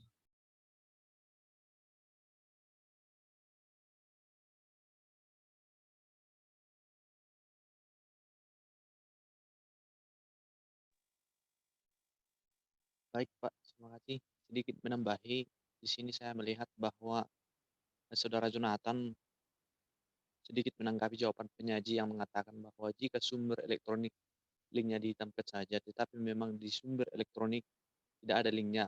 Dan ada pun link yang penyaji buat hanya satu, yaitu Wikipedia, yang penyaji buat berwarna biru. Maksud saya di sana supaya konsisten dalam penulisan kepustakaan. Ya, terima kasih untuk tanggapan Saudara Jonathan. Tadi kami telah mengatakan bahwasanya ini memang menjadi kekurangan kami, yang dimana kami tidak melampirkan linknya dalam daftar pustaka kami. Jadi dalam perbaikan nanti ini akan menjadi perbaikan bagi kami. Terima kasih. Baik, saya pikir masih ada mungkin masukan dari teman-teman nanti. Kita batasi saja. Dalam kelas ini Saudara Ayu tidak ada ya? Ayu yang seharusnya menyaji, dia tidak ada ya. Ayu, Lukas ada kah? Lukas? Ada Pak. Lukas baru, siapa lagi yang tidak hadir sana? Irpantus ada? Hadir Pak. Oke. Ya, berarti hanya LC tadi sudah ada ya? Sama si Fro ya sudah ya. Udah Pak. Si Ayu ya. Apa kabarnya? Apakah ada kabar tentang ketidakhadirannya? Tidak ada kabar Pak. Tidak ada ya. Oke. Baik. Ayu tidak hadir berarti nilai kelompok dia tidak ada. Sayang sekali ya. Oke, baiklah. Saya akan memberikan beberapa catatan. Tentu setelah ini nanti kita akan masuk pada materi satu lagi yang terakhir. Karena ini akan menjadi materi pertemuan kita yang terakhir ya, pertemuan ke-17. Minggu depan kita akan mengumpulkan ujian akhir semester. Tentu akan ada banyak review yang akan kita sampaikan nanti dalam rangka memfinalisasi tugas kita dalam bimbingan proposal skripsi ini. Sebelum finalisasi itu, saya akan berikan beberapa catatan yang berkaitan dengan tugas kelompok 3. Yang pertama, kalau kita lihat tugas kelompok 3 ini, memang sudah punya cover ya, sudah punya baju istilahnya, sudah bagus. Tetapi belum menggunakan Mendeley, itu yang harus saya sampaikan. Nanti dalam perbaikan gunakanlah Mendeley, karena itu akan menambah nilai. Kalau tidak bisa nanti digunakan Mendeley dalam perbaikan, ya tetap nilainya tidak maksimal. Kemudian yang kedua, belum punya daftar isi ya. Kemudian penulisan file belum benar. Dulu kita sudah sepakati penulisan file 4C underscore langsung judul daripada materi kita. Jadi 4C underscore upaya gereja menghadapi era industri 4.0 dan era masyarakat 5.0. Lalu kalau perbaikan nanti menjadi 4C underscore upaya gereja menghadapi era industri 4.0 dan era masyarakat 5.0 underscore perbaikan. Ini soal format file. yang berikut, benar memang ada beberapa catatan tadi dari teman-teman, terkesan pendahuluan itu kalau istilah alur, dia turun naik. Dia tidak mencapai klimaks, kemudian anti klimaks. Sehingga ketika orang membaca, tampaknya sudah berakhir, tapi mulai lagi dari awal. Turun lagi ke awal. Naik lagi, turun lagi ke awal. Itu kalau kita membaca. Padahal pendahuluan itu harus dia grafiknya naik ya, sampai klimaks, kemudian anti klimaks. Turun. Nah itu yang kita lihat. Nanti akan saya jelaskan di bawah. Saya masuk dulu ke soal catatan kaki tadi. Memang harus kita hindari penggunaan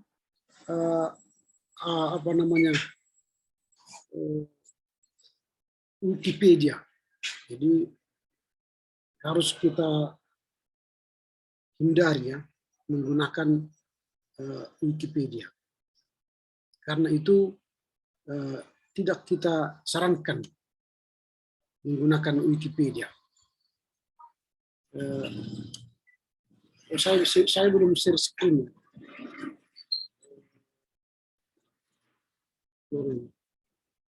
Sebentar. Saya pikir tadi saya sudah share screen. Oke.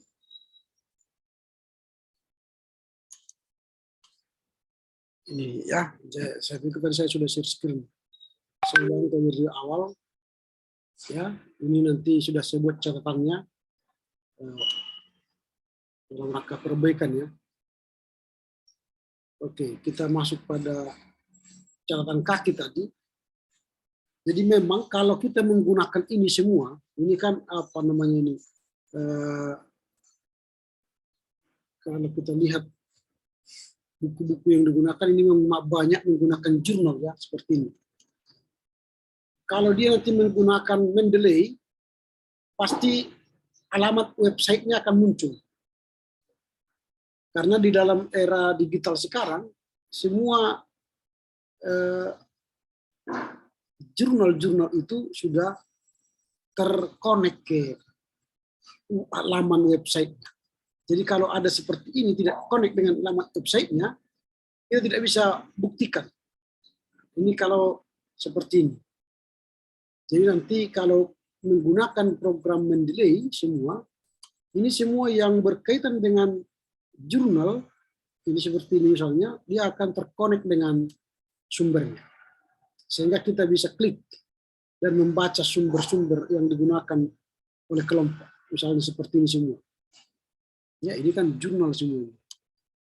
Nah, kalau tidak bisa terkonek dengan jurnalnya tersebut, maka dia tidak bisa dipertanggungjawabkan. Ini di era digital. Jadi gunakan Mendeley, maka dia akan terkonek, nanti akan habis nanti alamat webnya yang bisa kita kunjungi. Itu yang berikut soal pustaka. Kemudian tadi sudah disinggung soal daftar pustaka. Kelompok memang sudah menggunakan pas 25 buku ya, dan beberapa jurnal. Tapi bahasa Inggrisnya masih 2. Mengapa saya katakan 2? Karena 1 itu sudah terjemahan. Ini sudah ada terjemahannya ini. Yang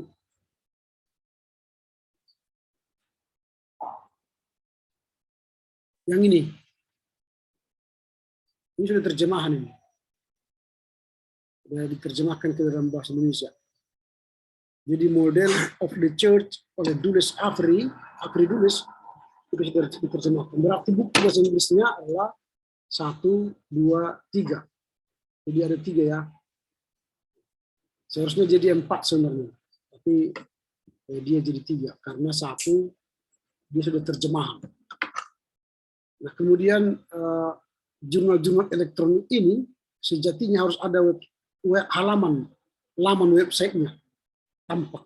Tapi karena tidak menggunakan Mendeley, maka dia tidak tampak. Oke, sekarang kita masuk pada isi. benar apa yang dirasakan oleh teman-teman tadi, memang terlampau banyak narasinya, sehingga menurut saya terjadi pengaburan daripada persoalan penelitian. Ini saya katakan ini terjadi pengaburan terhadap persoalan penelitian. Karena apa? Karena banyaknya pandangan dan pemikiran yang disampaikan sehingga tidak fokus. Itu yang saya lihat. Kalau Andre tadi mengatakan ini judul ini besar, 2 topik, sehingga agak sulit membahasakannya dan membahasnya, betul, bisa saja. Karena tadi kita tidak melihat apa yang menjadi tugas penelitian kita. Nah, makanya dalam melihat sebuah judul, kita harus punya kegelisahan. Itu yang pertama dulu. Kita harus punya kegelisahan terhadap judul itu. Kalau tidak kita gelisah, maka kita akan sulit melihat apa sebenarnya yang menjadi pokok penelitian kita. Di situ yang sering mahasiswa gagal melihat topik itu. Itu yang menjadi sering mahasiswa kehilangan arah tadi. Karena kegelisahannya hilang. Jadi lebih baik fokus kita kepada topik kita. Nah, misalnya contoh ya, saya berikan contoh kepada kelompok ini. Supaya nanti ini juga kita juga belajar dari semua ini ya. Ini kita bukan soal mencari salah benar, bukan. Tapi kita sedang belajar menyusun sebuah proposal skripsi. Nah, kalau misalnya kelompok memulai dari pembahasan soal revolusi 4.0. Apa itu revolusi 4.0? Inti daripada revolusi 4.0, kalau kalian nanti bahas, ialah soal mengubah hidup dan kerja manusia. Mengubah hidup dan kerja manusia. Nah, kalau kita runut nanti revolusi industri 1.0 ditemukan mesin uap, revolusi industri 2.0 ditemukan listrik, revolusi industri 3.0 ditemukan mesin tik, lalu revolusi 4.0 ditemukan internet. Itu kan mengganti perubahan kehidupan. Nah, di situ yang akan kita lihat. Maka revolusi 4.0 itu punya ruang lingkup skala kompleksitas lebih luas dari 1, 2, 3. Nah, sejumlah terobosan yang dikatakan di dalam revolusi 4.0 itu ini. Timbulnya tadi robot kecerdasan, teknologi nano B, bioteknologi, teknologi komputer kuantum, blockchain, teknologi berbasis internet, printer 3 dimensi. Lalu gereja di posisi mana? Apakah posisi gereja sudah masuk ke sini semua? Nah, ini kan. Nah, sekarang bagaimana upaya gereja memasuki ruang lingkup ini? Ini soal revolusi industrinya. Yang ini sekarang harus dipersoalkan. Bahkan konsep dari revolusi industri itu atau 4.0 itu memiliki 6 pilar utama. Digital, energik berkelanjutan, mobilitas, cerdas, hidup sehat, keamanan sipil, dan teknologi tempat kerja. Itu 6 pilar utama. Nah, pertanyaannya sekarang, apakah gereja sudah menyentuh 6 pilar utama ini dalam era industri 4.0? Ini kan pertanyaan-pertanyaan akademis. Kita gelisah. Apa gereja sudah memasuki 6 pilar utama ini?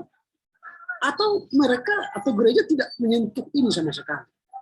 Nah, kalau belum, nanti maka pertanyaannya, mengapa gereja belum menyentuh era industri 4.0? Baru kemudian apa upaya gereja?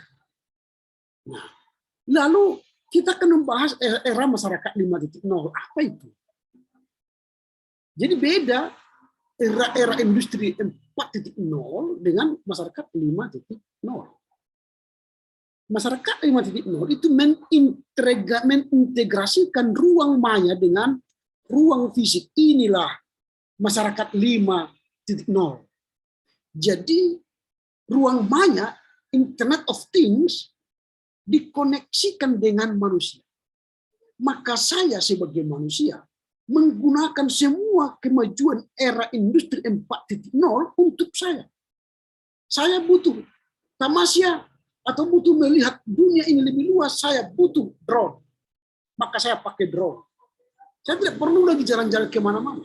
Saya pakai drone. Nah, ini yang terjadi dengan masyarakat 5.0. Ada integrasi antara dunia maya dengan dunia fisik. Saya tidak perlu lagi ke bank untuk antri membayar cicilan. Hanya sentuh layar handphone, mobile banking. Itu masyarakat 5.0 dengan menggunakan era industri 4.0. Jadi kemajuan 4.0 itu saya gunakan sebagai manusia. Ruang maya berkonek dengan fisik saya. Kalau saya sekarang ingin makan, saya tidak perlu lagi pergi ke warung. Saya hanya tekan GoFood. Itu berarti saya masyarakat 5.0 menggunakan industri 4.0. Nah, gereja di mana posisinya? Nah, ini persoalan kita sekarang. Nah, masyarakat 5.0 itu kan dirancang oleh orang Jepang yang menggunakan teknologi sebagai penggerak untuk menciptakan manusia, masyarakat super pintar. Toolsnya ialah Internet of Things, Artificial Intelligence, Big Data, dan robotik. Itu yang menjadi tools dari era masyarakat 5.0. Nah, makanya mereka memanfaatkan drone. Ya. Ini persoalannya. Lalu nanti kalau kalian cek apa kesamaan dan perbedaan daripada industri 5.0 dan masyarakat 5.0. Ada banyak kesamaannya. Sama-sama menggunakan IoT, AI, smart machine, knowledge management, dan smart web. Ini keduanya menekankan bagaimana seorang berkomunikasi dengan mesin atau orang lain melalui intelligent machine yang tersedia. Ada banyak. Kemudian apa perbedaannya? Ada perbedaannya. Era industri 4.0 menekankan bagaimana pekerjaan dilakukan secara otomatis, sedangkan masyarakat 5 itu menekankan pada bagaimana mengoptimalkan tanggung jawab jam kerja untuk menyelesaikan pekerjaan. Jadi dengan adanya alat 4.0 itu saya menggunakannya semakin efisien bekerja. Tidak perlu antri di bank membayar tagihan. Sehingga saya hanya di sini. Sehingga terjadi manajemen time yang lebih efisien. Saya connect dengan kemajuan teknologi. Nah, ini contoh-contoh perbedaan-perbedaan. Ini seharusnya yang disoroti oleh tim kelompok, sehingga mulailah timbul kegelisahan akademis. Bagaimana gereja? Bagaimana gereja sekarang? Nah, kalau saya lihat tadi kelompok selalu melihat bahwa era industri 4.0 dan masyarakat 5 itu akan menghasilkan manusia yang individualistis, bukan ke sana. Bukan itu yang menjadi sorotan utama, fokus utama dari kedua isu ini. Jadi isu ini sebenarnya bukan begitu luas. Karena perspektif kita sekarang ialah bagaimana upaya gereja, maka dibatasi. Bukan secara holistik kita lihat, tetapi upaya gereja menghadapi. Kan menghadapi berarti kita melihat fakta apa yang terjadi era 4.0 dan fakta masyarakat 5.0. Apa sebenarnya fakta itu? Maka seharusnya bagaimana gereja? Nah, lalu apa upaya gereja? Dan bagaimana solusinya? Nah, seperti itu mengungkapkan latar belakang. Nanti kalian dalam rangka menyusun proposal kalian, cara berpikirnya seperti itu. Harus ada kegelisahan yang kita bangun, sehingga kita bisa menjawab kegelisahan itu secara akademis dengan menggunakan metodologi penelitian. Tentu akan kita identifikasi masalah. Identifikasi masalah itu timbul dari fakta-fakta yang ada di lapangan. Faktanya apa? Gereja belum siap. Gereja belum membahas apa itu era industri 4.0 atau era masyarakat 5.0. Gereja belum mensosialisasikannya kepada warga jemaat. Kita mungkin belum pernah mendengar khotbah apa itu era industri 4.0, apa itu era masyarakat 5.0. Belum ada pendeta yang menjelaskan itu atau membuat seminar di gereja-gereja kita. Belum ada. Sehingga kalau belum ada, bagaimana upaya gereja mau melihat kedua sisi itu, dua era industri 4.0 dan era masyarakat 5.0. Nah, harus fakta-fakta itulah identifikasi. Lalu dari situlah muncul pembatasan masalah sebagai upaya gereja saja, bukan upaya pemerintah, bukan upaya masyarakat, bukan upaya akademisi, tapi upaya gereja. Nah, dengan dibatasi baru muncullah rumusan masalah. Saya sering mengatakan jangan banyak pertanyaan. Pertanyaan itu cukup tidak saja. Lalu satu pertanyaan inti. Satu pertanyaan inti. Kemudian 2 pertanyaan turunan. Itu saja. Pertanyaan inti itu haruslah menjadi fokus penyelidikan kita. Apakah upaya gereja misalnya? Jadi itu pertanyaan kita. Yang pertama. Lalu mendukung pertanyaan yang kedua, mengapa gereja tidak berusaha menghadapi era industri 4.0 atau masyarakat 5.0? Atau bagaimana upaya gereja tadi kan? Bagaimana upaya gereja? Nah itu, jadi 3 saja. Karena kalau semakin banyak pertanyaan kalian nanti di sini, ini akan membuat kalian capek karena harus kalian jawab semua ini di bab 2 dan bab sampai bab 4. Ini harus dijawab nanti di sana. Sedangkan 3 saja kita buat pertanyaan kita keteter menjawabnya. Karena waktu menyusun skripsi 6 bulan. 6 bulan. Sejak diterima proposalnya. Jadi jangan bernafsu banyak. Tetapi fokuslah pada satu penelitian. Dan selesaikan secara akademis. Itu yang harus kalian kerjakan itu. Baru tujuan itu tentu harus diangkat dari rumusan masalah itu.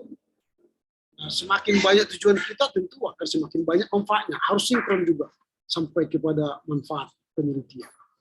Nah, kalimat dalam manfaat penelitian mulailah dengan kalimat agar menambah wawasan. Agar menambah wawasan tentang, kalau pertanyaan penelitiannya nomor 1, tujuan penelitiannya nomor 1, untuk mengetahui apa saja upaya-upaya gereja menghadapi era dan sebagainya, maka jawab manfaatnya ialah agar menambah wawasan tentang upaya-upaya gereja menghadapi era industri 4.0 dan masyarakat 5.0. Jadi agar menambah wawasan, itu kalimat untuk manfaat. Tadi sudah dikoreksi soal metodologi penulisan menjadi metodologi penelitian, lalu sistematika penulisan. Oke ya, sampai di sini dulu saya beri masukan terhadap kelompok 3. Selamat memperbaiki, dan kalau ada pertanyaan, silakan. Sebelum kita beralih kepada sesi yang terakhir. Cukup jelas? Jelas, Pak. Jelas, Pak. Oke. Jelas, Pak. Sekarang saya akan masuk sedikit waktu tentang soal tips menghadapi ujian proposal. Ini penting supaya kalian nanti mampu menghadapi ujian proposal dengan baik. Semua proposal itu, atau dia misalnya punya 15 sampai 20 halaman, jangan baca semua itu. Tidak usah. Karena nanti dosen moderator mengatakan begini, kepada saudara X, saudara telah siap untuk mempertahankan seminar proposal skripsimu dan diberi waktu 5 sampai 7 menit mempresentasikan isi proposal. 5 sampai 7 menit. Bagaimana mungkin kamu membaca seminar proposalmu 20 halaman 5 sampai 7 menit? Tidak mungkin.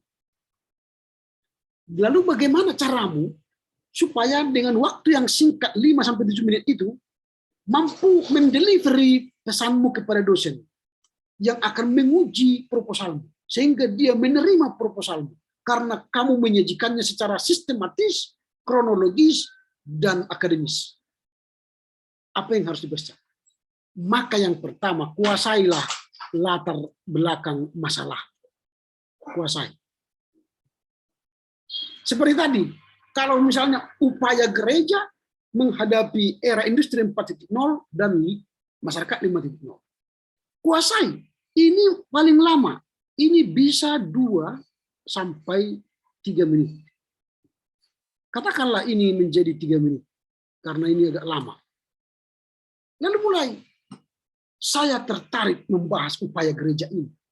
Karena gereja belum mampu menjelaskan apa itu era industri 4.0 dan masyarakat 5.0. Apa yang seharusnya dipahami oleh gereja. Gereja itu bla bla bla bla. Gereja tidak memahami bla bla bla bla. Dan jelaskanlah. Lalu saya gelisah terhadap upaya gereja yang sama sekali tidak ada upayanya menghadapi era industri dan menghadapi masyarakat 5.0.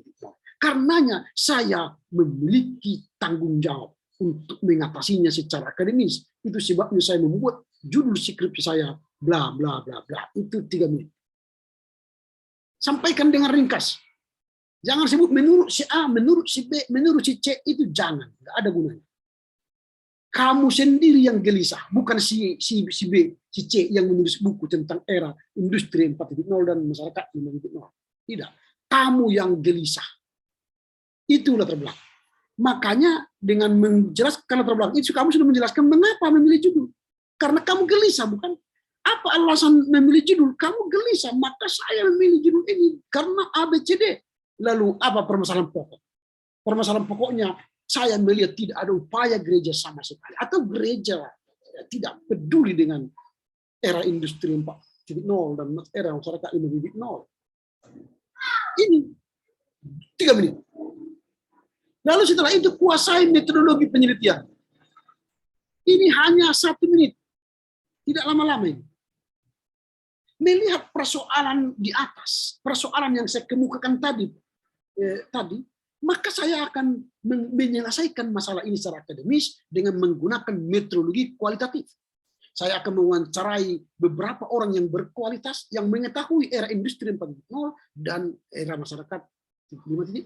Semisal pendeta X, dosen A, atau guru A, atau masyarakat B. Saya akan mewawancarai sekitar 20 orang yang berkualitas.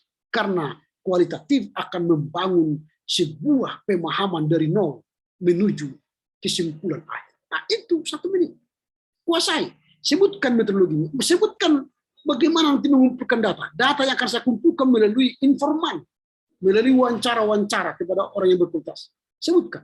Lalu bagaimana cara menganalisa datanya? Dengan menerima informasi dari informan. Saya akan menganalisa informasi itu menjadi sebuah narasi, menjadi sebuah data yang akan dikelola menjadi sebuah data penelitian. 1 menit. Lalu kuasai rumusan masalah. Ini paling tinggi 2 menit. Rumusan masalah. Dari persoalan dan kegelisahan yang saya alami itu, maka saya membuat 3 pertanyaan. Yang pertama, pertanyaan penelitian utama. Mengapa gereja tidak berupaya menghadapi era industri 4.0 dan era masyarakat 5.0? Dan inilah pertanyaan saya kepada semua informan. Dan ada 2 pertanyaan tambahan sebagai turunan dari pertanyaan saya itu. Apa upaya gereja untuk menghadapi era itu? Dan bagaimana upaya gereja untuk menghadapi era industri 4.0? Itu 2 menit. Nah, ini kan sebutkan pertanyaan utama dan pertanyaan terakhir. Lalu kuasai kesimpulan dan saran. Ini sebenarnya kesimpulan dan saran ini karena tidak ada kesimpulan kita karena belum melakukan penelitian, maka dia menjadi hipotesa. Ini 1 menit. Bagi yang menggunakan kuantitatif, dia akan menggunakan hipotesa. Diduga. Kan diduga. Atau jika. Itu bagi orang yang menggunakan kuantitatif. Kesimpulan awal. Atau hipotesa. Bagi orang yang kualitatif, katakan, saya tidak mempunyai kesimpulan. Tetapi kesimpulan sementara karena saya akan masih menggali sebuah kebenaran dari wawancara saya kepada orang-orang berkualitas. Jika itu kalian kerjakan, maka kita jumlah 1 ditambah 2, 3, ditambah 1, 4, ditambah 3, 7 menit. Jadi semua 7 menit telah kalian sampaikan pesan kalian kepada dosen penguji. Sehingga dosen penguji akan senang karena kalian secara sistematis menyampaikan proposal kalian. Sehingga penguji senang dan akan merekomendasikanmu melakukan penelitian akademis. Nah, ini tips. Jadi jangan banyak mahasiswa ketika diberikan 5 atau 7 menit, dia jelaskan pendahuluan, berbelit-belit. Lalu dosen mengatakan, cukup, udah habis waktunya. Silakan dosen penguji. ketika dikatakan cukup, dia belum sampai menyampaikan isi hatinya, kan dia grogi. Dia mulai tegang karena dia tidak bisa mendelivery pesannya kepada dosen. Nah, ketika dosen tidak tahu apa yang dia mau tanyakan, karena ingat dosen ini tidak semua baca loh. Dia kuasai apa yang kau tulis itu. Jadi akhirnya dosen pun bertanya sembarangan kan. Ya dikarang-karang lah kan. Akhirnya kalian udah kagok, kalian makin dibuat takut kan. Makin ketakutan lah semua, ketegangan makin tegang gini kan. Ah, itu. Jadi usahakanlah tenang. Ya, kuasai apa yang kamu tulis. Tuliskan apa yang kamu kuasai, maka kamu akan jadi the good one. Ya. Itu tips. Sehingga nanti semester depan saya yakin kalian semua akan menjadi orang yang sudah siap ya menghadapi bimbingan seminar proposal, dan proposal kalian pun adalah yang terbaik. Oke, demikian dari saya. Ada kira-kira respon atau pertanyaan tentang ini? Silakan.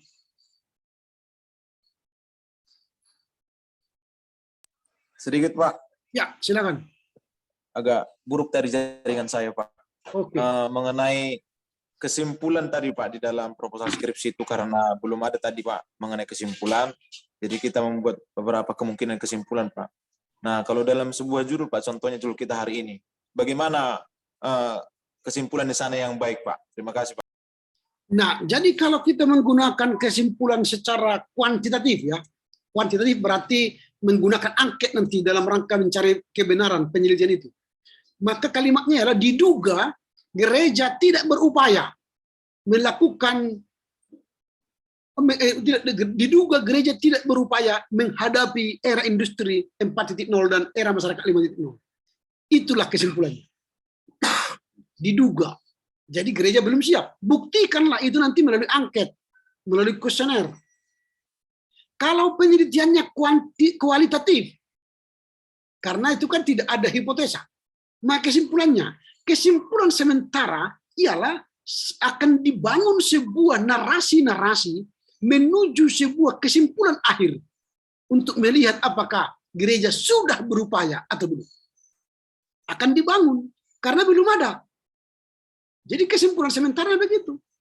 Jadi penulis akan membangun sebuah narasi-narasi menuju kesimpulan akhir apakah gereja berupaya atau tidak menghadapi era industri 4.0 atau era masyarakat 5.0. Itu kesimpulan sementara. Demikian Jonathan. Terima kasih Pak. Ada lagi? Oke, kalau tidak ada, karena ini sudah catatan terakhir ya. Pertama saya akan menyampaikan terima kasih atas kebersamaan kita selama 1 semester ini. Tentu ada kelemahan saya, kekurangan saya sebagai dosen pengampu mata kuliah ini dalam perkuliahan daring. Kemudian mungkin ada hal-hal yang membuat kita tidak kuliah secara baik karena kesibukan saya juga dalam beberapa waktu ini menghadapi sinode dan rapat pendeta, sehingga pertemuan kita terganggu. Karenanya saya mohon maaf, mohon saling memaafkan ya, sehingga kita suci adanya menghadapi Advent yang kedua dan ketiga sambil menanti Kristus datang kali kedua ya. Semoga tahun depan kita bertemu dalam rangka proposal skripsi atau bimbingan skripsi, sehingga kita akan memiliki waktu yang lama berbincang. Jikapun nanti kalian tidak bimbingan saya, kalau ingin datang ke rumah bimbingan silakan, monggo. Kita akan berlapang dada dan berlapang waktu. Semester yang lalu banyak orang yang bukan bimbingan saya datang ke rumah. Tidak apa-apa, kita boleh ngobrol-ngobrol sambil seruput kopi kan. Martibong kan. Silakan, tidak apa-apa. Karena ya membangun ilmu tidak perlu formalitas gitu ya. Harus kepada pembimbing 1-2. Ya perlu the third opinion, second five opinion. Ya, seloro-seloro ngobrol-ngobrol. Mana tahu ada terbuka pikiran kalian nanti menyelesaikan skripsi dengan baik, kan gitu. Terakhir, salam buat orang tua keluarga. Bagi yang belum membayar uang kuliah segera lunasi karena bisa nanti menghalangi untuk ujian akhir semester. Dan yang berlibur tetaplah jaga protokol kesehatan supaya kita tidak terjadi gelombang ketiga. Semester depan kita on-site tatap muka karena sudah bosan juga yang daring ini kan. Semoga kita sehat-sehat saja. Demikian dari saya. Terima kasih. Silakan Komti untuk menutup perkuliahan kita dengan doa. Ya, baik, terima kasih Pak. Juga dari kami jika kami memiliki berbagai kesalahan dengan pura-pura tidak ada jaringan, kiranya juga kami semakin baik ke depannya Pak. Baiklah, terima kasih. Baik, karena ini penutup ya. Karena ini penutup, saya lah berdoa untuk kalian ya. Oh iya Pak. Baiklah, kita berdoa. Bapa dalam surga, kami bersyukur satu semester telah berakhir. Usailah semua perbincangan kami mengenai mata kuliah bimbingan proposal skripsi. Kami yakin banyak hal yang belum tergapai karena situasi dan kondisi. Karenanya kami mohon Tuhan memampukan kami seluruh mahasiswa memperlengkapi diri untuk belajar lebih jauh, lebih dalam. Untuk memperlengkapi diri mereka menghadapi seminar proposal skripsi semester depan. Berilah mereka hikmat bijaksana menyelesaikan tugas-tugas yang masih tersisa, bahkan untuk menyelesaikan tugas akhir semester, sehingga mereka beroleh sukacita besar atas hadiah-hadiah yang akan mereka peroleh melalui nilai bahkan hasil kerja keras mereka. Berkatilah orang tua mereka sehingga mereka sehat panjang umur dan mampu memberikan uang kuliah yang akan menyelesaikan perkuliahan semester ini. Berkati kami menghadapi Advent dan menanti kedatangan Kristus kali kedua, sehingga kami boleh bersukacita menanti kehadiran-Mu. Jika ada hal yang tidak berkenan selama proses ini berlangsung, baik tutur kata, sikap, dan tingkah laku kami mohon ampun, supaya kami suci adanya menghadapi masa-masa Advent ini. Terpujilah Engkau Bapa demi Kristus Yesus. Amin. Anugerah Tuhan Yesus Kristus, kasih Allah Bapa, dan persekutuan Roh Kudus memberkati saudara sekalian. Amin. Oke ya, Horas menjual. Amin Pak. Terima kasih Pak. Maju Pak, Horas. Horas, mau lihat ya? Mau lihat godang. Bujur melala. Bujur Pak. Bujur. Bujur kembali Pak. Wah, kita belum foto ya. Terakhir ya. Masing-masing dulu. Buka kamera masing-masing biar kita foto ya. Sudah semua buka kamera. Boleh bersisir dulu sebentar supaya lebih cantik dan ganteng kan. Oke, sudah buka semua. 1, 2, si Joshua belum. Mike Larry, Hotman, Naboban belum buka ini kameranya. Oke, 1, 2, 3. Si Joshua menurun. Oke. Di halaman kedua ada Angelin Pasca. Oke. 1, 2. Oke, cukup. Terima kasih. Terima kasih Pak. Terima kasih Pak. Terima kasih Pak. Terima kasih Pak. Oke.